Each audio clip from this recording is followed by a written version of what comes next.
I just wanted you to love me. But to you, I was always 3 sizes too ugly. I just wanted you to hear me.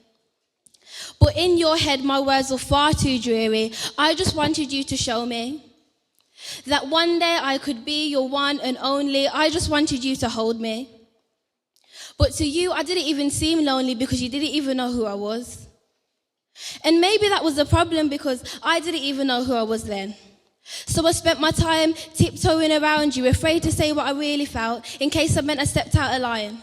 And I didn't want to do that again, not another time, because then you'd withdraw. And those times, they were the worst of all, the silence.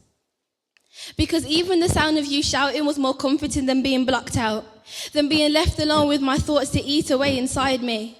I even preferred when you were being mean because you throwing low blows at my emotions meant I was still alive, still relevant, still significant to you.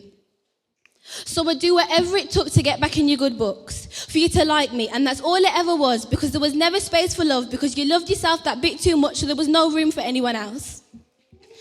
And that's how it always felt, because I just wanted you to let me in. But it would always be a case of no room in the inn for another broken soul, so I'd stay outside in the cold waiting room of your heart, a spectator of your love, a casualty of your heart, hoping that one day my good work would help me win the role of the leading part in your life. But when you're playing a role that isn't designed for you, things are bound to get messy. I slowly started leaking parts of my character into the actor I was playing for you, but that wasn't what you wanted, so as hard as I tried to retract it, it was too late because you already started to see the true side of the person I really was. It's funny. It's always when you're at your weakest that the devil will pull on your heartstrings. So I started offering you my body because I'd already given you my soul as a living sacrifice, and that wasn't enough. At first, a glimpse of a quick touch was okay, but then suddenly it wasn't, and I could feel you slipping and sliding away, and I knew it should stop because it was all going so fast, and after every time I felt worse and worse. But love makes you do crazy things, right? And then like a thief in the night, she came along and stole you right from under my nose. And I just couldn't accept that that's how it goes because you were the only person with the key to my heart, and I'd forgotten the combination codes. And I was so angry. God, how could you let this all happen? All my hard work and careful training was running away from me, escaping at the first sign of a better offer. And then the voices got louder and more aggressive, which is what I expect happens when everything leaves and you're left with nothing. Days, weeks, months. Everyone was so understanding, so full of helpful advice. When the right person comes along, you'll know it. There are plenty more fish in the sea, but I didn't want any fish. I wanted that fish. And my fish had just gone off with the mermaids. Nobody got it. They didn't understand. I'd waited for you, gave you all I had to offer, so why wasn't it going like I'd planned? It's true what they say, that God will never give you more than you can bear. Because one day I woke up and I suddenly didn't care.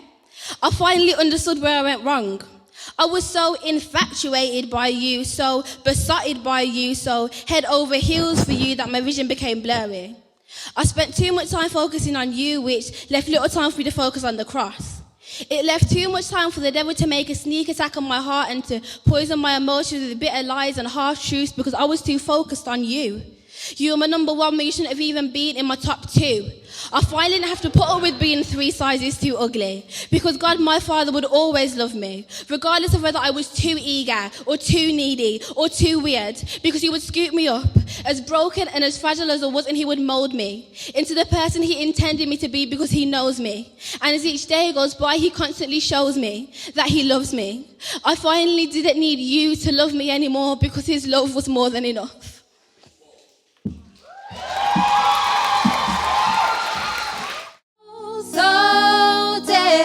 Just cause them to rise far beyond maximum. No. The only words left to ask goes because you were the only person with the key to my heart. Son? That don't make sense.